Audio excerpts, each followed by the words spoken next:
A little fakakta there. As we always do with my blog post. And this week's blog post is entitled The Hardest Person to Be Truthful to is Ourselves. As humans, we learn not to tell the truth all the time. That absolute honesty often gets us in trouble, so we learn to hold back. We learn how to get along by not truly speaking our minds. And it works. It does help us to smooth over social interactions and have an easier time. We do this without any bad intent or to mislead anyone. It just makes casual conversations more pleasant. That is how we all learn to be with each other and not be triggered all the time. Yet there is a consequence to this that we usually don't see, one that has severe implications. For when we get used to not telling the truth to others, we learn not to tell it to ourselves as well. We start to gloss over little things that we feel are not a big deal. And it is not that far a distance to go to just not want to admit the truth to ourselves on a deeper level. The truth might have nothing to do with anyone else.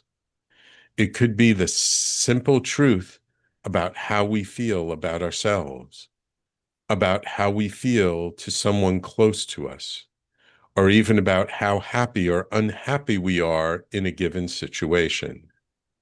There are other implications as well. By getting used to smoothing over situations by avoiding the truth, we can do the same thing with ourselves.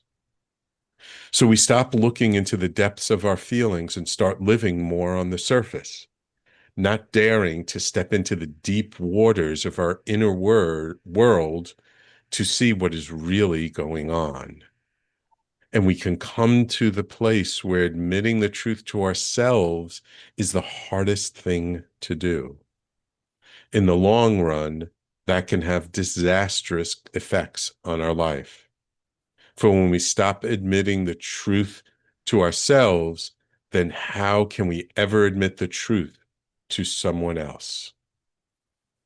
We may not be able to notice the difference in us, but other people will. They can feel that we are being inauthentic. Without us ever having to say a word, they can feel that we are not aligned with our truth. Things stop working for us in our lives. It can be confusing for us because we don't see why things aren't working. The more we lie to ourselves, the harder it is to see that we are not living in our truth. Until one day it all comes crashing down. Could it be? It could be from losing a marriage, a business, a career. Perhaps we have to deal with a disease or some other major loss. Yet that crash is actually a good thing. For it wakes us up to how we have not been admitting the truth to ourselves and shakes us up. And in that shakeup, we learn that what our real truth is.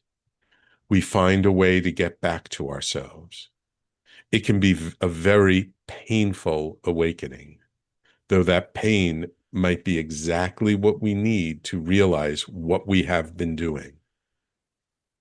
Being honest with ourselves is now no longer optional. We have to face our truth to go on living. So we do. And we start to walk that painful path back to our center into who we really are. Better for the experience, though sadness often accompanies the journey. As long as we can now be honest with ourselves, we can live a new life, be the person we have always been underneath it all, and live in our truth, regardless of what other people may think. So is there some painful truth you are not admitting to yourself? So, um, this blog post I wrote a couple of years ago when I personally was facing a rather difficult situation, born of just my own coping mechanisms, let's say. And it was a very challenging situation, and I didn't know if things were going to work out or how things were going to go. Um, but I stood up and I faced the consequences and admitted the truth to myself first and then to others. And in the end, things ended up working out okay, but they might not have. Things could have gone in a very different direction. Things could have been very different. And so it was a real lesson for me. And it caused me to really sit back and reflect on just this whole notion of how easy it is to fall into that trap of not really being honest with ourselves. And that not being honest with ourselves is not like we're intentionally lying to ourselves. It's not that we're purposefully like, no, I can't admit this truth to myself. It's more something we just fall into the trap of, um, that we sort of, what they call the slippery slope in in legal terms, but just little by little by little, it starts with something small, and maybe it just starts with our own self-protective mechanism. It starts with us just trying to feel safe in an unsafe world. And so in order to feel safe, maybe we can admit the truth. We can admit our pain. We can't admit what's truly going on inside of us. And so in order to cope, in order to in order just to live and to get by, to function, we let that little bit go.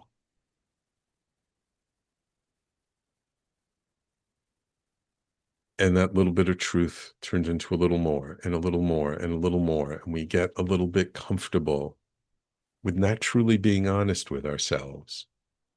And when we do that, that can really lead to a lot of trouble. And it's not even not just the impact that it has on other people, but the impact it has on ourselves. So, while I wrote this blog post out of a very difficult personal situation, I'm really writing it, no, I wouldn't say a warning, but as something to reflect upon. Because we all have those unspoken truths. We all have something that we're not truly admitting to ourselves. That truth that if we speak it, that if we let it out, it feels like it'll kill us. There's a wonderful, wonderful movie that we sometimes use in our groups called A Monster Calls, about a little boy who his mother is dying of cancer, and he keeps getting in fights and he keeps having trouble. And so this quote unquote monster comes, a giant tree comes to him and tells him three stories to help him to see that the truth is sometimes a lot more complicated, that it's not so simple. And sort of the climax of the movie near the end, Is the tree getting this little boy to admit the truth that he's so terrified of speaking, that to speak this truth he would die? Yet speaking that truth is exactly what he needed to do. So, so this is my call to you to speak your truth, to maybe admit to yourself more than anyone else. What is that truth that you have hidden, locked away, guarded your whole life, that you're terrified to admit? And look, maybe you don't need to admit it to your friends, your colleagues, maybe to a therapist, maybe to a professional, maybe to your partner. But most importantly, it's admitting it to yourself. When you admit it to yourself, maybe then it doesn't have to control you quite as much. So that's my blog post. The title is "The Hardest Person to Be Truthful to is Ourselves." And of course, you can always find my blogs on theconsciousconsultant.com and on the radio station's website. Now, it is my extreme pleasure to welcome to the show Eric Stoller, entrepreneur, motivational strategist, and founder of Patient Zero and Champion Mindset Events. Known as the brand whisperer of wellness, Eric is at the forefront of the movement, bringing biohacking, longevity science, and human performance with a deeper power of mindset and purpose. Through his platforms and podcasts, The Eric Stoller Show, he brings together leading voices in medicine, wellness, and transformation to inspire meaningful change. Eric's work is grounded in a deeply personal journey after experiencing a heart attack at age 40. Glad he's still with us. He made a radical shift in how he approached his health and life. That turning point led him to discover a powerful truth: motivation itself can be medicine. Today, he teaches that healing isn't just physical, it's driven by belief, intention, and the stories we tell ourselves. His ability to translate complex health and performance concepts into relatable, actionable insights has made him a sought-after voice across the wellness space. Welcome to the Conscious Consultant Hour, Eric. Thank you. Thank you, Sam. Greatly appreciate it. I would say, wow, that sounds so good. Like wrote it myself, but I didn't even write that. I mean, pretty like, wow, that's impressive. I have to live, that's a lot to live up to, I gotta say. Yeah, I know, I know. So, That's the hardest part when someone reads your bio. It's like, how do I live up to all this stuff I just heard? exactly, exactly. Well, the short of it is, I'm a kid from Brooklyn, New York. I grew up parents of two teachers who, taught me about, being independent and discovery about life. And I've always been a person about learning and travel. And so at a young age, I was able to go move to California and get connected with the Mm. likes of the Brian Tracy's. And by accident, I was trying to be the Donald Trump of the West Coast, not as president, real estate developer. Everybody Yeah. said New York's too, so they said, go out west, young man. And, Uh, but nobody told me interest rates were 19% in 1989. And what yeah. did I know? I was a young kid like with an idea, with ideals. When you're all young, you have these big ideals until the world says, Yes. good idea, son. So I was lucky enough to get around these experts, and my journey, real estate and motivation, started there. But over the last 10 years, dealing with health issues, well, over many years, 40, I was 46, now I'm 40 when I had this heart attack. Ah, okay. And I walked into an ER, and basically the ER taking my wife, she had to have like a fibroid surgery, and I'm getting these pains, and I don't know what they are. And they're like, let's Mm. check you out. And she's like, wait a second, I'm the one who's sick. And they list and they put a stent in me. Can you imagine? Ah. So I started losing weight and lost all the weight. And then I went back to going into world of seminars and stressful and events. And all of a sudden it crept back up. But I got into the wellness world, Sam, and I got into really fascinated. So I got involved with people opening clinics. And this was right around COVID, right before, and then COVID happened. Mm. So we had companies, the doctors were falling out. We had a huge clinic we took over. My friend had a magazine. So I got very interested. I invested in some clinics, but I had one thing still going on. I was 100 pounds heavier than I am right now. And I was Ah. having my issues with alcohol, with weight. And even though I had all these amazing businesses, I had relationships with Les Brown, I had an 8,000 square foot clinic, I'm doing events all over. But, I had one foot in a banana peel and one foot going in the grave after I already had a heart Mm, attack. So you talked about being mm, conscious. So the turning point, I'm in New York with Les Brown. He gets off the stage and he goes, "That's it. I'm not doing this. Something happened." And I bug up his ass. Who the heck knows? I mm, go, "What's going on?" I've been working with the man for 20 years. I said, "You know what? That's it. I'm out. I'm taking control of my health." And I went on that journey and I started using the peptides and changing things. So fast forward 2 years later, I've lost 100 pounds. mm, I use my motivation in my seminars to teach that to people and have a major goal. I performed a song called Man on a Mission, because that is kind of our main brand now, in New York, in Times Square, doing the UN Day in Peace in front of thousands of people. And I've given thousands of talks. But to sing as a kid, yeah, but to get on stage and when you see my music video, if I send it to you, wow. Well, now I mm, share with people, how do I keep going? I've kept the weight off. I'm very focused. I've now created a whole stage show. And then this Friday, in fact, we have our Man on a Mission, the Science and Business of Wellness workshop here in Miami. So I mm. share with people, what has this done for me? Being conscious, right? Of being Right. truthful about yourself. Well, I gave up drinking, and I said that was a big decision because I had gotten a DUI that I dealt with through COVID for 7 years Mm, because my attorney was so good, he kept it out of there. So I said, all right, let me just stop that. Now I became self-aware. I started losing weight and getting into better shape. People started getting inspired, and I started fitting into my own shoes. Right now, I've been putting strategic partnerships together with universities, medical training facilities. After I leave our meeting here, I had to delay because of our meeting, a clinic that I'm coming in to run out the marketing. My cardiologist, who is taking me off my medications, is opening his concierge business, and I'm meeting with him at mm, 4.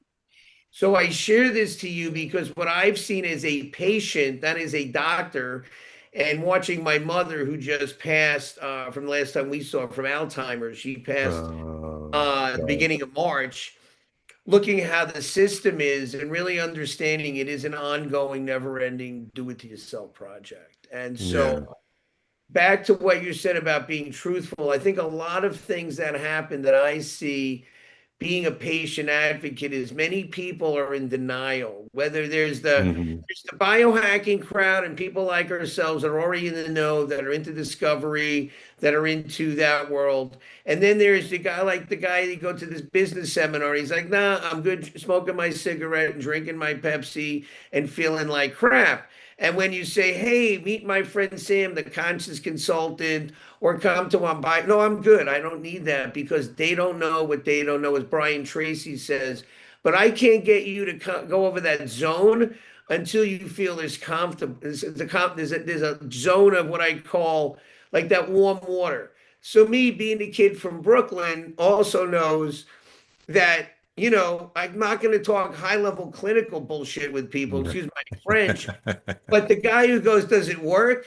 And I show him my picture 100 pounds ago, and I show him now, and I said, yeah, with hard work, perseverance, it works. Because you got to get people where they are on ground level so they really Right. want to engage. And I share this because I was with a friend the other day. I go, when are we going to get started, Omar? Omar is 50-year-old guy. He's, hey, does he want a relationship? No, we're hanging out at the bar. He's busy hanging out, Mm, but that's where you are with many people, and they don't. And how do you get there? I don't know. You got to just make that first move. So, a mm, lot of my work working with manufacturers, doctors, distributors, individual is also being that advocate, understanding what it takes to kind of, bring that together. When I share that with the doctors wondering why their weight loss patients and gave up, they get it, right? Because it's that whole psychology of achievement and what's going mhm.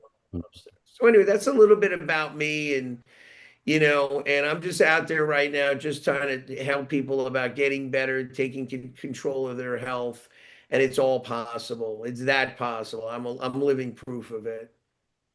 I'm from the Bronx, me, Brooklyn, and my wife My was a school dad, my dad's a Bronx boy, from Marshall Parkway. Marshall Park. I was in Kingsbridge Heights, and my mom was a school teacher. My dad was a statistician, so There you go. not that dissimilar a background. Uh, I'm curious, what was the hardest part for you when you made that decision that you got to start taking care of yourself, you got to sort of clean up, quote unquote, clean up your act when it came to your health? What was the hardest part of like actually starting to take the action to actually implement that change?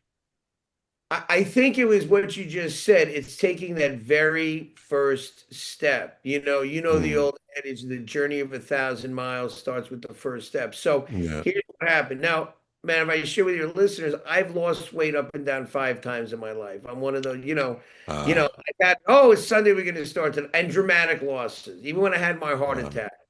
So other lifestyle got in. So what happened was somebody gave me a bottle at the time of trizipatide, which people know was Monjuro, whatever. This is 2+ years ago. It was just like mm, here it is. My friend just had started this compound pharmacy. He's one of the top stem cell guys in the world. And uh, and it just sat in my fridge for like weeks. And he goes, "What the hell are you doing?" So I took a shot, and my wife goes, "Hey, you look like you're losing weight." And maybe I lost like a pound or 2 pounds, but mm, the mental shift, and I have some pictures that is so dramatic from 2 years ago, but it mentally got me going. Now, once I got the thing, I'm losing weight, I just kept putting one foot in front of the other. What was the driver? I started taking singing lessons because I knew I needed to find that thing that was going to be the therapy. I hired mm, a personal coach. I kept doing the things that I was going, but now I'm on this mission. People said, "Hey, let's do this patient zero thing." I'm patient zero. I'm the one giving you uh, the answers. That's where it came from. The Man on a Mission came about when I was at the New Life Expo, and one of the guys there, David Young, has written like 70 albums, and we got mhm, together and we put a couple of words, and Man on a Mission was born, and it really was for my event business because I'm a man on a mission with a vision in mind. I'm a man mm, on a mission with one goal in mind. I'm going to tell my story to the world, and the chorus is, I'm going to turn my dreams into reality because life without limits is the goal in mind. Now, we paid 25 bucks for that, Sam. I think I've spent about 15 grand on this song so far. I've hired wow. Carmine Appice as the drummer and all these other well-known people and put it together. But it's pretty good. I have a music video. Every day I pull into my complex, I ask the guy at the gate, I said, "Who else has their own music video here?" I go, "Oh." So my point is to share with people, nobody. My point is to share that what for me, I found a thing that allowed me to keep motivation so I wouldn't lose it. And then I hired a trainer. And then I kept with the shots. And then I started learning more about the peptides. And because I had the access to the clinics, I started building my own biohacking suite. So in my home, I have relaxed saunas and hyperbaric chambers and red light equipment and PEMF equipment. And in one of our medical centers, we have salt chambers and we have the cold plunge. So what I looked as I used all of these different tools to the point that I can give you, I'm so crazy on the other end. I can say, I gained 5 pounds. I'm right on it. Do you know I gained a few pounds and I basically sweated it out, made some adjustments in my diet, and it's all gone within Mm, 24 hours. But again, this is understanding your body. So for me, mhm, come full circle to now where I can do 100 push-ups. I can do 25 mm, pull-ups, things that I mm, couldn't do long ago. So I just wanted then really, as I'm doing this, so many people saw me in the gym and saw me outside and saw how much they change and they say, I want some of that. I yeah. want to, right? Because if somebody's looking good and feeling good, man, my wife was getting jealous. I'm like, why are you out late? What are you doing? I've got all this energy and I'm turning Mm, 60 this year. I'm not a kid, you know? all right. So I think I look okay for a guy that's going to be 60, you know? So, so that's how it got started. And I say to anybody, once you're in momentum, you know this as a businessman, you got to keep in momentum. The challenge is we self-doubt ourselves, we create the sabotage. And even if you do that, I've slipped up, you know what? Keep moving. Don't beat yourself up, just like your conscious consultant, be conscious of that every day. Right, right. Yeah, because we have to allow ourselves to be human, right? I mean, humans are not perfect. We mess up once in a while. We make mistakes. Exactly.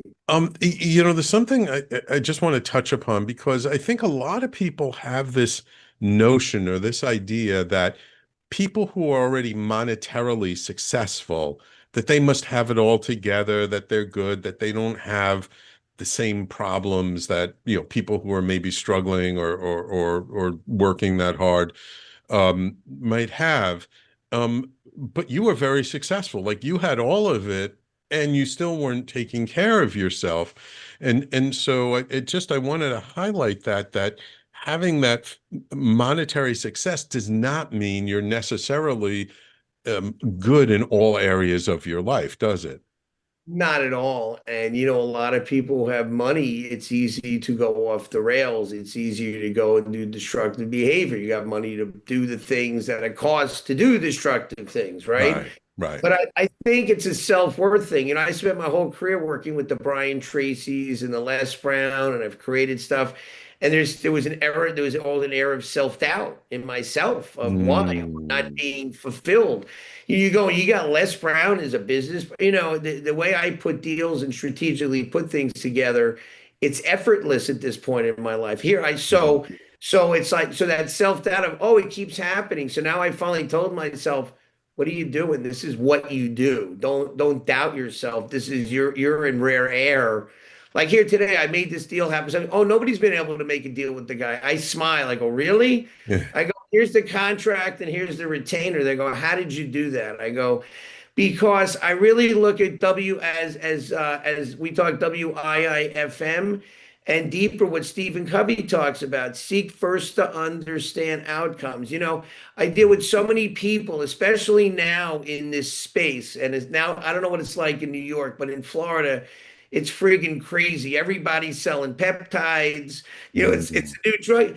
And here I am working with the biggest formulators. I have a guy on my way to the office that I delayed for our call that wants to be buying 5,000 vials a day.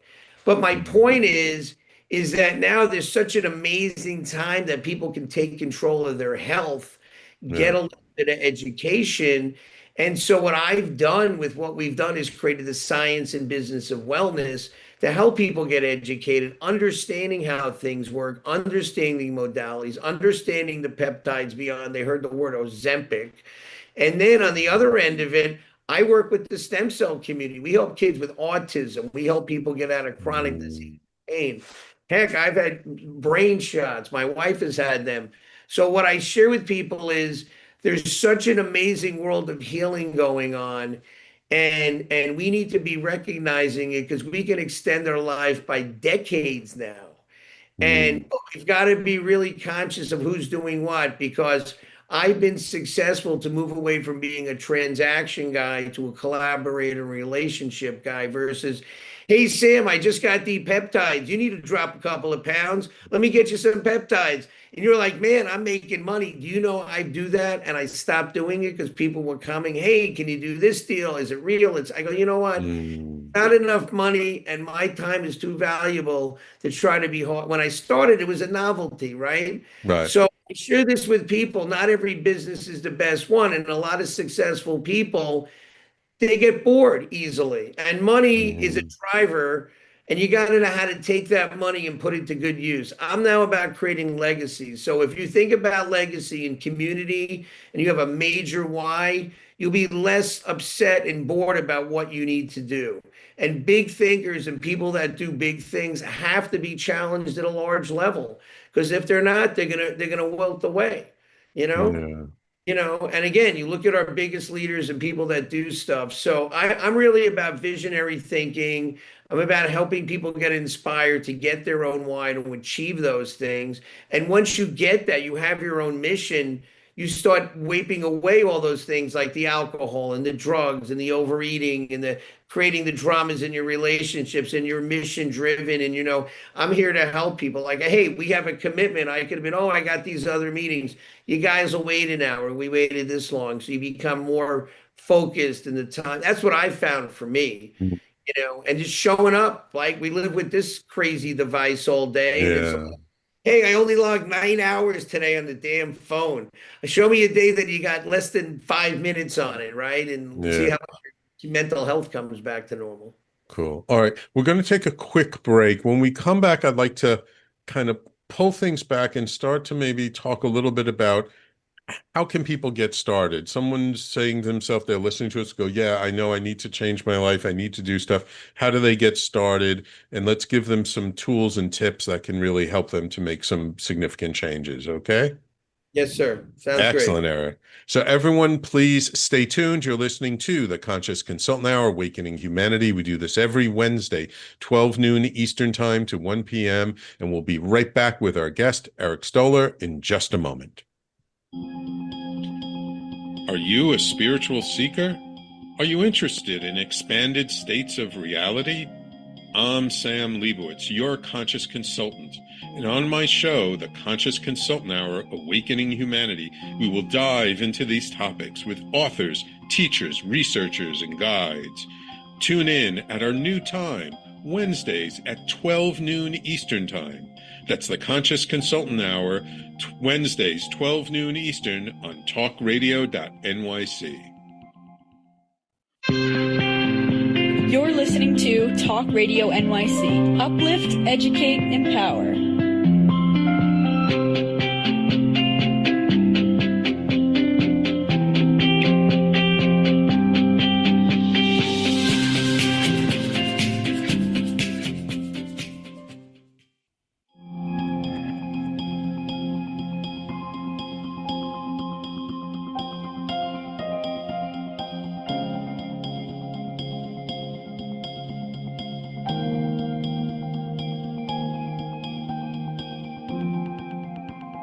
And welcome back to the Conscious Consultant Hour, Awakening Humanity. We're speaking this hour with Eric Stoller, the founder of Patient Zero and Champion Mindset events.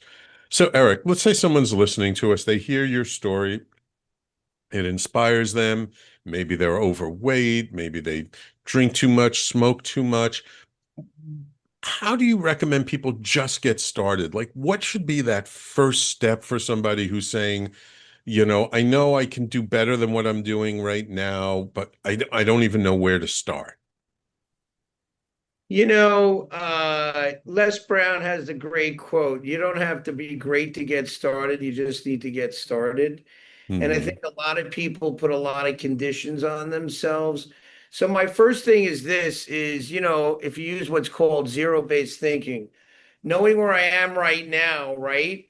Hmm. Where am I? Right? Hey, I'm 100 pounds overweight. I'm smoking cigarettes. I'm drinking alcohol. I'm doing all kinds of other stuff. Okay, so I know where I'm at, right? And what changes am I willing to make? So what I always ask people is, what's their why? What's their driver? Let's forget about money. Let's forget about everything. Remember, I've been sitting in a hospital bed, almost, checking out, Hmm. right? So now you got a Hmm. different value. And then I'm sitting, I just lost my mom, right? Who's, how can I put it? Who's amazing person, lost, to Alzheimer's, and she would always say, "This isn't a dress rehearsal." So what I share to Hmm. people is very simply this: is what is that burning desire? What's your mission? So I try to Hmm. get people to understand what's that driver. So I have had people sit in my class, and the lady's 200 pounds overweight, and I go, "What do you want to do? That's a massive goal." She goes, "I want to jump out of an airplane." So first I get somebody to get it, like, as my buddy Les says, shoot for the stars and you'll end up in the moon. So you got to have a big enough why. But then what I also know is you can't do it yourself, Sam. I mean, you got to get Yeah. support around you, and you got to get people that, whether it's your family members. I recommend getting a coach, a workout person. I have a workout person that I have I've worked for a long time, and I just try to hire another guy, and I pay, and then they move them, and then he's another guy in the gym, and every time I go, hey, can we set up the time? And he's got a million clients, this kid, and he's like, oh, I'll call you back. So when I go in the next time, I go, listen, find me somebody else to the manager. Why? I said, because I want somebody to go to me and say, Mr. Stoller, Tuesdays, Thursdays for the next 5 weeks, you're in there. Not call me back, let me know. I don't have effing time. My dance card is Mm. full. So this is where I get people thinking about what is your why? And once you establish the why of what struck my kids, hey, my daughter is 26. She's a lawyer. She's probably going to get married soon. Want to be here to see that, right? So, hey, Mhm. I'm overweight. I can barely walk down the stairs. Wouldn't it be nice to be able to I can't go to the football game because I'm too fat and overweight because I got to walk a mile, right? I don't Right. got that problem. I was racing my friend up the stairs yesterday at Florida Memorial, right? So I just share this that the found energy. And so when I use my story is to use that so people can use that information. Because when you see my fat Eric and you see me dealing with my issues with alcohol, with, having a heart attack and standing here like, what? And Mm. I'm not somebody that's hiding. I'm out there showing people, demonstrating. And this is why my society and champion is about storytelling, right? Because when Mm. people get the essence of telling their story, Sam, and they internalize it and they share that message with other people, they feel good about themselves, right? Right. So Right. so when I go Friday and talk about the man on a mission, the business and wellness of my story, my goal is to just get people to say, I want some of that. I want to live my best life. I want to be here for Mm. my family.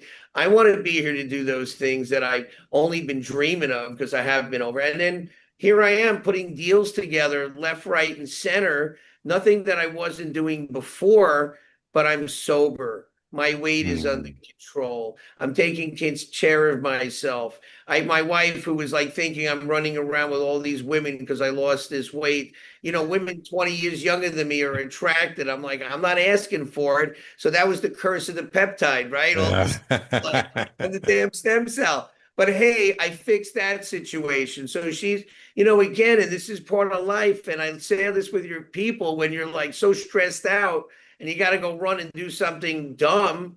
Hey, I go work out. Hey, I go do some push-ups. Hey, I meditate. I go sit in my relaxed sauna. So I find the replacement to get there. And Mm. if anybody Look, wants to get on track, I am more than happy to share them. And not, I say to people, I don't care about the money. It's nothing to do with that.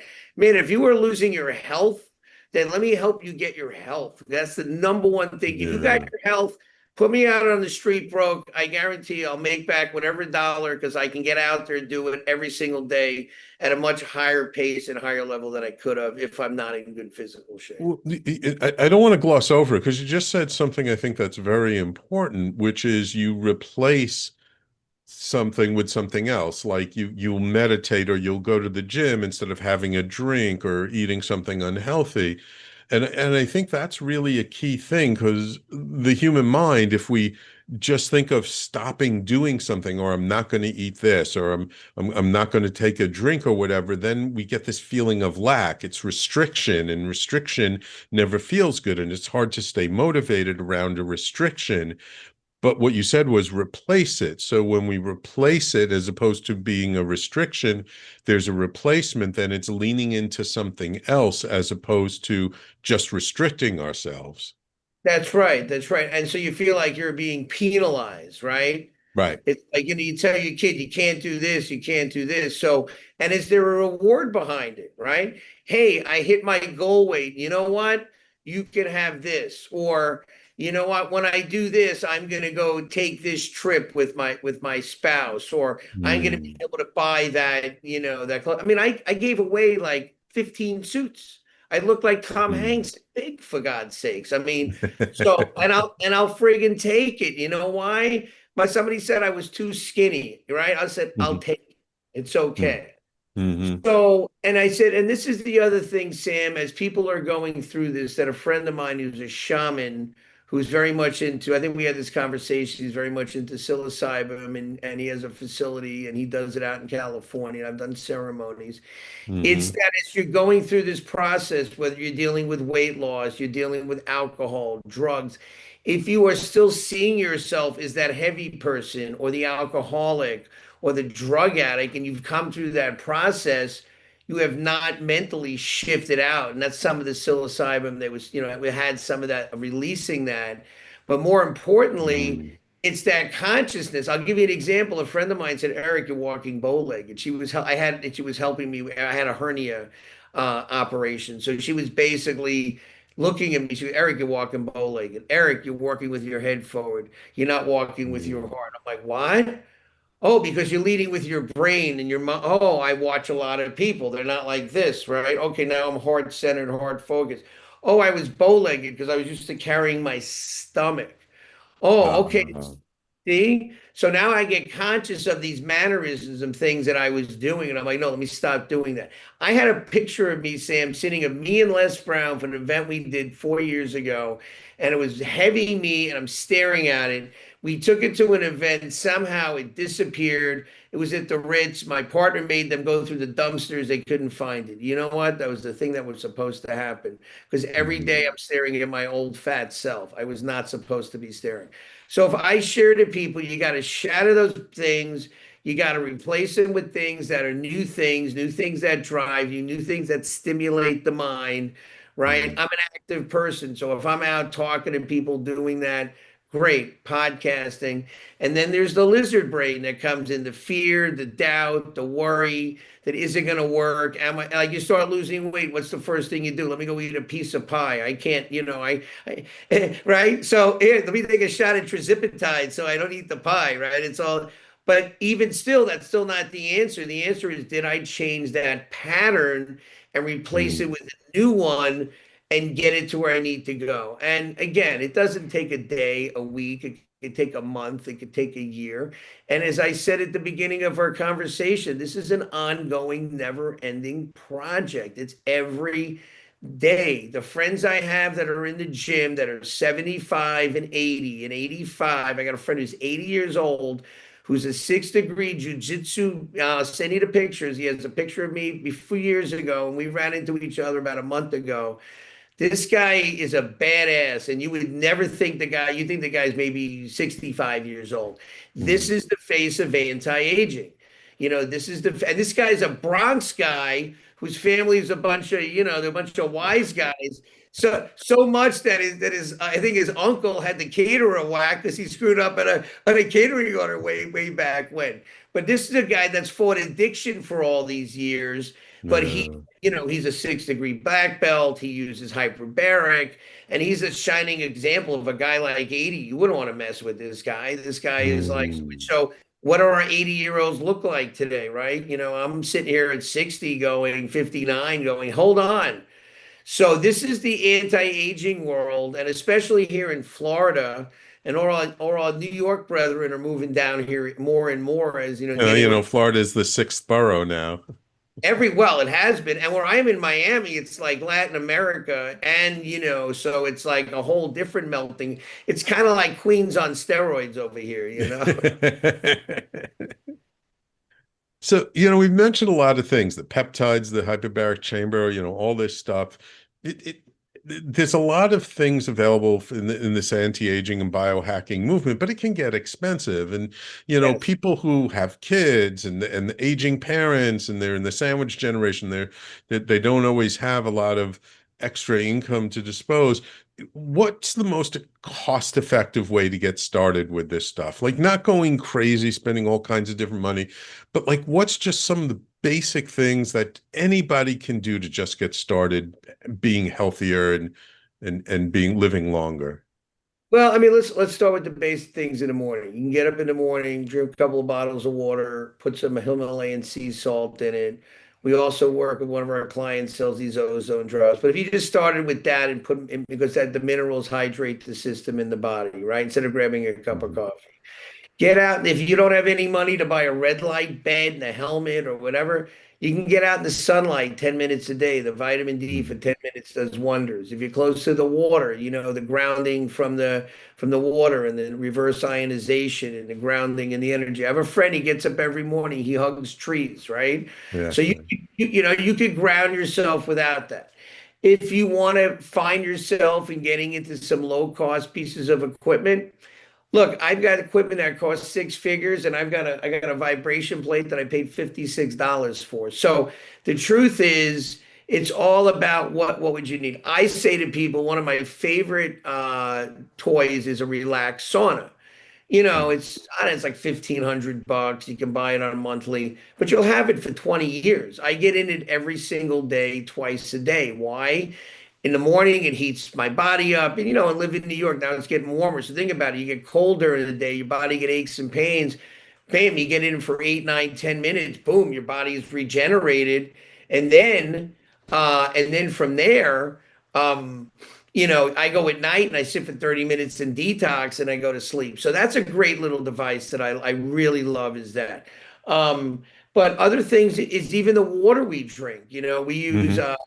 my friend uses something called the vortex water because water that moves. Hydrogen water is another one. So those are some of the basic things. And there's a lot of these biohacking centers now that are relatively Yeah. inexpensive that do the red light, that do the PMF. Like for example, like you can't. I have a tub. I paid like $30. You fill it with cold water and ice. You got a cold plunge. I don't need to get a chiller that costs me $10,000. Right, right. So the answer is you could fit it for every budget. I have a $60,000 chamber coming because my high-end clients will spend $300, an hour. But listen, if you're somebody that can afford to do that and have that in your house, it's a wonderful luxury to have. I have a soft shell, which is about a quarter of the price. But and I show people through our programs and through our trainings how to be an ambassador. I have lots of equipment that clients have provided because we use it in our events. I use it in our podcasts. I Hmm. demonstrate it in videos. So those are some of the things. And like red light is a great tool, but then you Hmm. got to look at what's the level of the lights, how close they are. 'Cause you can get a $30 one, and I have a Palm device that's 2 grand that's just as powerful as a bed. Mm. And we highlight a lot of this stuff on our websites, but the big thing I share people is with this. What are the things that, you're dealing with? Are you dealing with chronic disease, right? Are you trying to Mm. lose weight? Or you have a mental health issue? That's a big thing we need to talk about. My mother Yeah. deals with Alzheimer's. There's also neuro products and things that we can do. And then there's the supplements. There's a gazillion supplements out there from probiotics to the peptides. People don't understand. They all hear trizipatide, Manjaro. They heard Mhm. semaglutide, Ozempic. They don't even know what it is. They just know the Right. brand is so good, big pharma.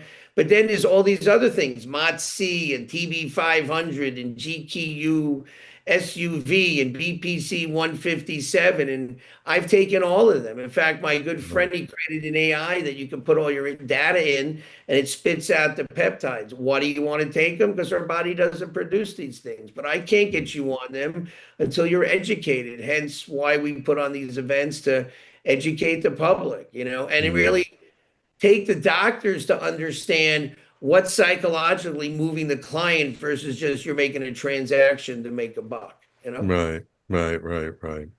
There's so many things we're more aware of in general. Even the peptides are relatively new, and things keep changing and moving. I mean, technology now is developing at breakneck speed. Where do you see things going? What do you see happening maybe in the next 5 to 10 years in this space? So definitely, I'm working with some folks who have some amazing AI and or remote patient monitoring software that are implementing. They've got major nine-figure investment by a major software billionaire. So I definitely think AI is going to have a very big impact on analyzing data. The friend I told you with, I'll actually send it to you. You can fill it out yourself. He Hmm. trained 12 AI agents and have medical degrees. Okay. So Wow. the learning machine is very quick, which is also going to allow us to come up with collaborations and the ability to, cure problems with disease.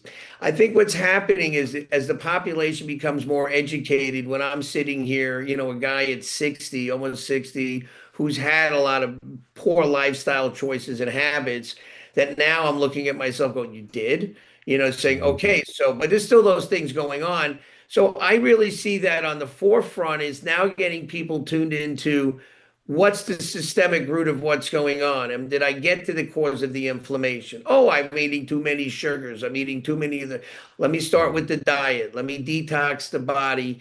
And then let me get on a regimen.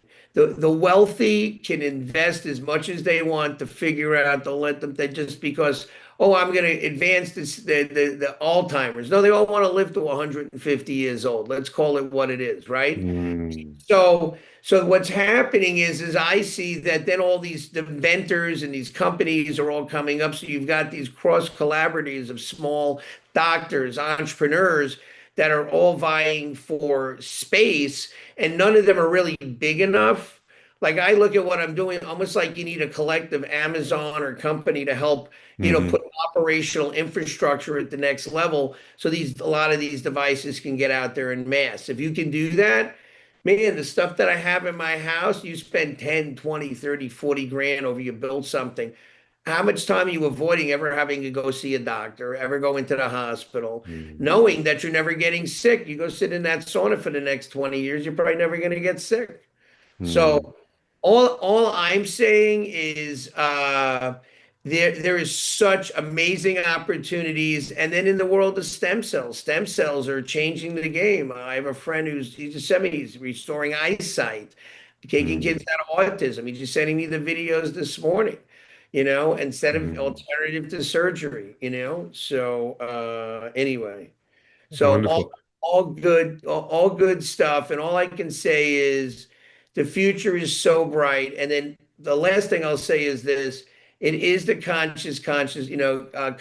You got to have that. You got to have the spiritual guidance because at the end of the day, you can lose the weight, you can lift the weights, but you still got to have a higher thing that drives you to kind of elevate your thinking so you can really take advantage of all the things you're doing to be as Mm. healthy as you can. Mm. And that's my goal, and just Mm. demonstrate it by actions that I take every day.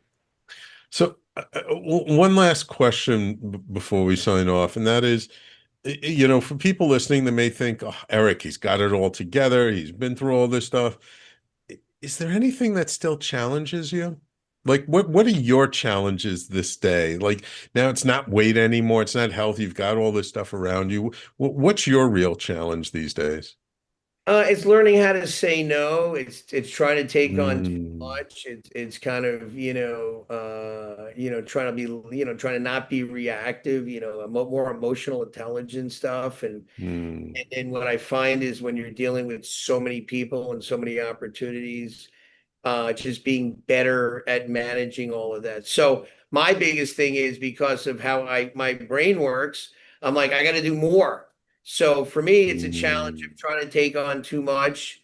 I have some help, but at the same point, it's also realizing that, like everybody else, I have those fears. Is it going to work? And I stop that by taking action. And if I get off course, my baseline has always been going to the gym, working out, exercising, or at home because that was the way for me to get rid of all the stress.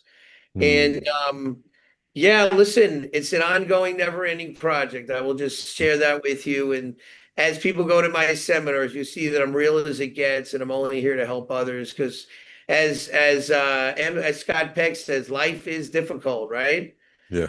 And Les Brown says in one of my videos, he has, we got to live it as much as we can because he hasn't found anybody that's got out of it alive. So, let's make every day count and let's do the best we can. And like you're doing here, you're doing great work. And I really appreciate you having me on your show. And I'm just all about just spreading the message of helping people just live a good, positive, healthy life because, you got one to live and is Mrs. Stoller, North Stoller would say, this is not a dress rehearsal. So Yeah. make this life count, and it's yours to make it count with. Beautiful, beautiful. And so, Eric, if people want to learn more about your events, your services and stuff, what's your website? Where would they go to learn more? Sure, they can go to championmindsetevents.com.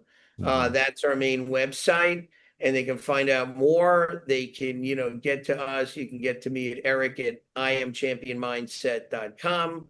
We have socials on Facebook and Instagram that they connect, but that's the way to do it. You can always DM me, or reach out to us. But again, Champion Mindset Events, all the events are up there. We not only produce our own events, we collaborate with many, many different companies. So you can see other events that we recommend, that we partner at, that we speak at, we podcast. So we're all about getting the word out. And then our programs, we bring a society together of just bringing like-minded people that we can help them all grow. And we have all kinds of different brick and mortar resources, podcast studios, medical clinics, event halls, university centers that I have all access for all of our members to use. This is what I do to go in the community to create good. That's it. Wonderful. I'm just a boy from Brooklyn, man, trying to make something happen. Wonderful, Eric. Wonderful. Well, listen, that's why I wanted to have you on your show because you're a kindred spirit for sure. Thank you so much for taking the time to come on. I do hope that you'll let me know if you make it to New York City for a visit, that we can just grab a cup of tea together or something. I will for sure. My daughter, I think I mentioned you, lives Yeah. in Brooklyn. She's a lawyer for the city, so we will definitely be coming up there once I get through all this event stuff this week, month, and Right. maybe up there pretty soon. So for sure, when I do that, we'll definitely get together. Wonderful, wonderful. So thank you, Eric. Thank you so much. You take care now, and all the best to you. Thank you. You take care. Thank you, Sam. And of course, thank you to all my loyal listeners for tuning in each week. Without you, there is no show. I really do appreciate it. And don't forget, if you did miss any part of today's show, you can always catch the replay on talkradio.nyc and on all the major podcasting platforms. Take care, everyone. We will talk to you all next week.